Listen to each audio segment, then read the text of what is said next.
Assalamualaikum warahmatullahi wabarakatuh.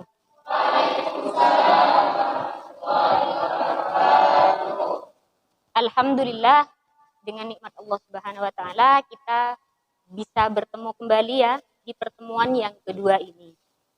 Kemarin pertemuan pertama kita juga membahas tentang materi yang sama, kan tetapi dari tingkatan yang berbeda.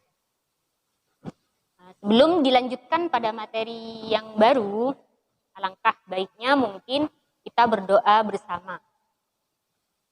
Bismillahirrahmanirrahim.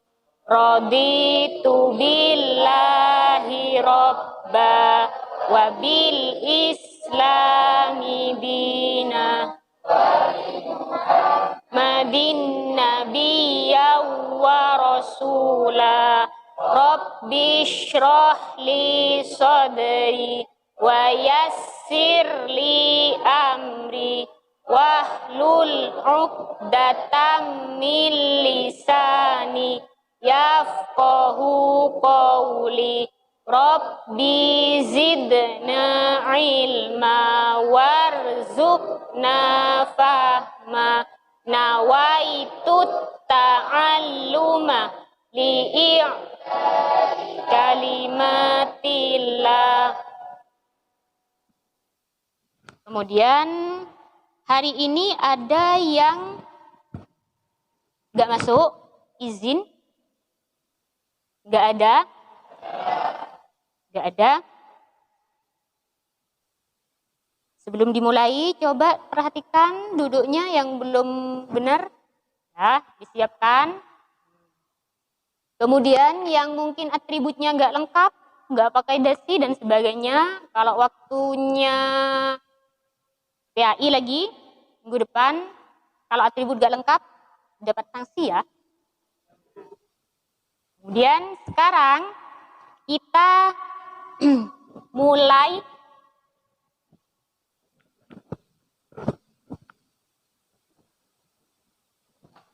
ya. Materi kita yang kemarin adalah tentang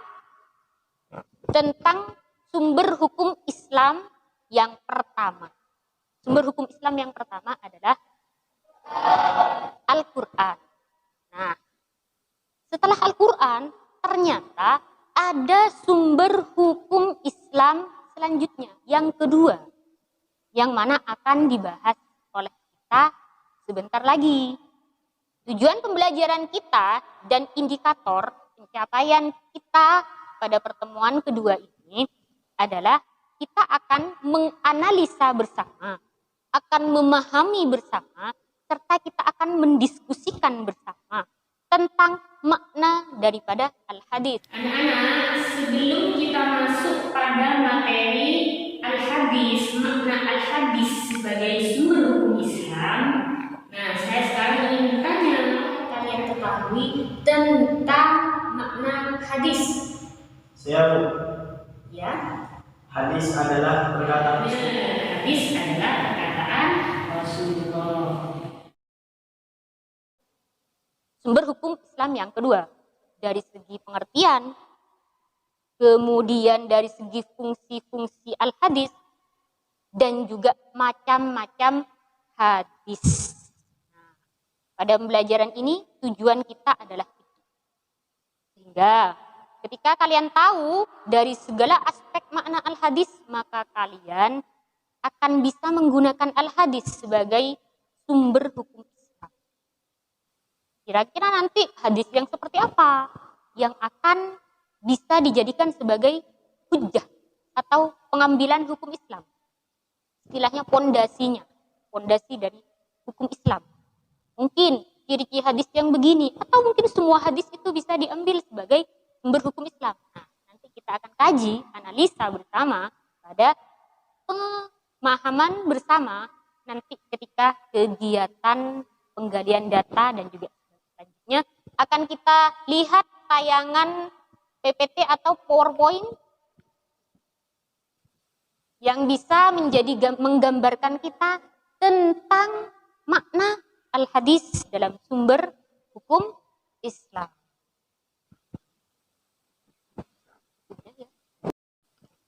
Silahkan diamati, itu anak-anak semuanya, silahkan diamati PowerPoint yang telah saya buat tentang pengertian al-hadis. Al-hadis, ya, secara bahasa adalah berasal dari kata hadatsah yahditsu hadatsat. Artinya baru ataupun cerita, ya, ataupun ucapan. Itu disebut sebagai hadis. Secara makna bahasanya, lafadznya. Secara istilah, al-hadis adalah segala sesuatu, entah itu perkataan, perbuatan, ataupun ketetapan yang berasal dari Rasulullah Shallallahu Alaihi Wasallam, itu dikatakan sebagai al-hadis. Dari makna al-hadis ini, maka bisa kita simpulkan bahwasanya al-hadis itu adalah segala sesuatu yang berasal dari Rasulullah, entah itu perkataan, perbuatan, dan ketetapan. Ketetapan yang maksudnya seperti apa? Ketetapan yang Rasulullah belum melaksanakannya, tapi Rasulullah sudah memutuskannya. Selanjutnya, aspek-aspek hadis.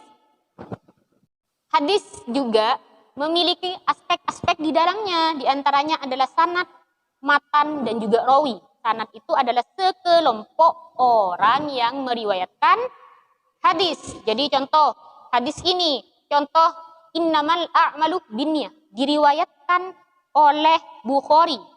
Itu namanya. Kemudian setelah Bukhari oleh Muslim. Setelah Muslim kemudian diriwayatkan oleh Abdullah dan sebagainya sampai kepada kita. Jadi rentetan-rentetan daripada rawi itu disebut sebagai sanad. Yang kedua adalah matan. Matan adalah isi hadis atau materi yang ada di dalam hadis. Innamal shallu kama ra'aitumuni usolli. Bersolatlah kalian sebagaimana aku sholat.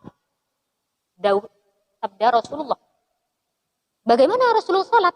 Bertakbir, ruku, sujud, tahiyat. Nah, itu tata cara Rasulullah sholat. Sehingga kata sholat diperjelas dengan hadis dari yang Rasulullah gambar. Paham ya? Selanjutnya, al-bayan al-qasduh. Al-bayan al-qasduh menerangkan maksud dan tujuan ayat. Al-Quran bersifat global, umum, dan sebagainya, yang maksudnya terkadang masih juga sangat umum, sehingga diperjelas dengan tujuan al-hadis. Kemudian yang terakhir, al-bayan at-tashri' adalah mewujudkan hukum baru. Al-Quran tidak membahas permasalahan tersebut, kemudian dibahas dengan hadis. Contoh, Al-Quran tidak membahas tentang perkara orang mengawini saudara sekandung. Al-Quran tidak pernah membahas. Kemudian al-hadis menjelaskan, la yajma'u bainal mar'ati wa ammatiha, wa la yajma'u bainal mar'ati wa kholatiha. Jadi tidak boleh mengumpulkan saudara sekandung dinikahi, ataupun menikahi dia dengan bibiknya, ataupun menikahi dia dengan bibik dari ayah atau ibu. Nggak boleh hukumnya, ya. Makanya ini sesuai dengan fungsi-fungsi hadis. Jadi hadis tersebut bisa dijadikan sebagai hujjah dalam pengambilan hukum. Itu dari fungsinya. Kemudian kedudukannya, hadis menjadi kedudukan Al-Quran yang nomor dari kedudukan sumber hukum Islam setelah Al-Quran nomor 2. Sesuai apa? Sesuai Al-Quran surah Al-Imran ayat 132. Ati'ullah wa ati'ur rasul wa ulul amri minkum. Ati'ullah.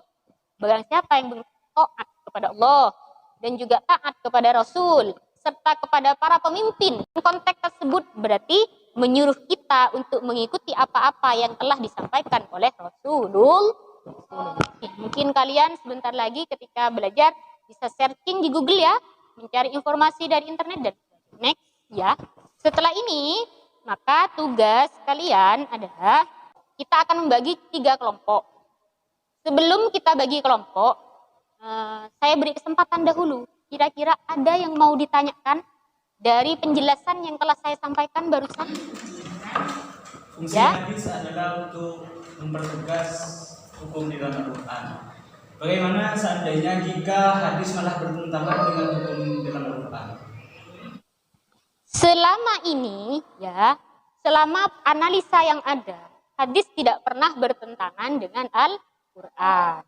Ataupun itu mungkin ada, itu ada asbabun nuzul dari Al-Quran, ataupun ada asbabun lurut dari hadis tersebut.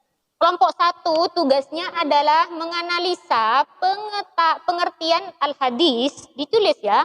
Kelompok kedua tugasnya adalah menganalisa macam-macam al-hadis. Kelompok yang keempat menganalisa fungsi al-hadis. Silahkan dilengkapi semuanya. Sebentar lagi saya kasih waktu sekitar 35 menit menganalisa, nanti kita akan presentasi.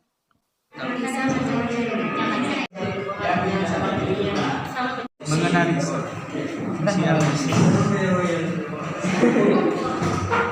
sesuai tadi yang telah guru sampaikan, namun kita akan lebih memperjelas lagi. Yang pertama adalah bayan at-takrir atau memperjelas isi Al-Quran. Menanyakan kepada kelompok-kelompok yang ada. Kelompok satu mungkin mau bertanya kepada kelompok dua dan juga kelompok tiga dan sebaliknya.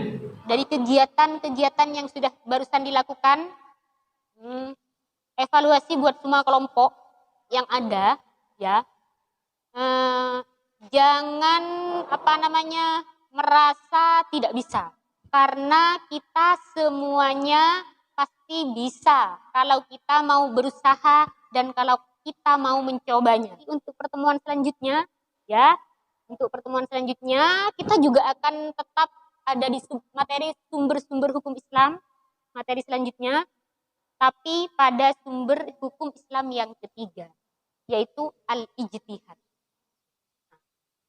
Sebelum mungkin kita masuk pada materi yang akan selanjutnya, saya akan ingin memberikan tugas buat kalian. Silahkan dicatat ya. Silahkan dicatat. Tugasnya adalah analisakan hadis sahih, hasan, dan do'if sebagai sumber hukum Islam dan berikan contoh. Bisa melihat pada kitab-kitab hadis yang ada ya. Kemudian kalian juga beri catatan daftar pustaka. Sambian ini ambilnya di mana? Sudah bisa difahami tentang tugas tersebut? Tidak ada pertanyaan terkait tugas ya? Kalau sudah tidak ada, kita tutup dulu kegiatan pembelajaran kita kali ini. Silahkan yang duduknya belum baik, silahkan diperbaiki. Siapkan, materi sudah selesai. Mungkin bisa kita simpulkan bersama bahwasanya al-hadis menjadi sumber hukum yang kedua di dalam pengambilan sumber hukum Islam. Mari kita doa bersama-sama sebagai penutup dari kegiatan pertemuan kita kali ini. Semoga Allah meridhai pada kegiatan kita, senantiasa diberikan keterbukaan wawasan, senantiasa diberikan kemudahan dalam menyerap apa yang kita pelajari kali ini. Berdoa bersama dimulai. Allazi yanfa'una rabbi faqihna wa faqi ahlana wa qarabatilana lana fi dinina. Semoga barokah dan manfaat. Wassalamualaikum warahmatullahi wabarakatuh. Waalaikumsalam.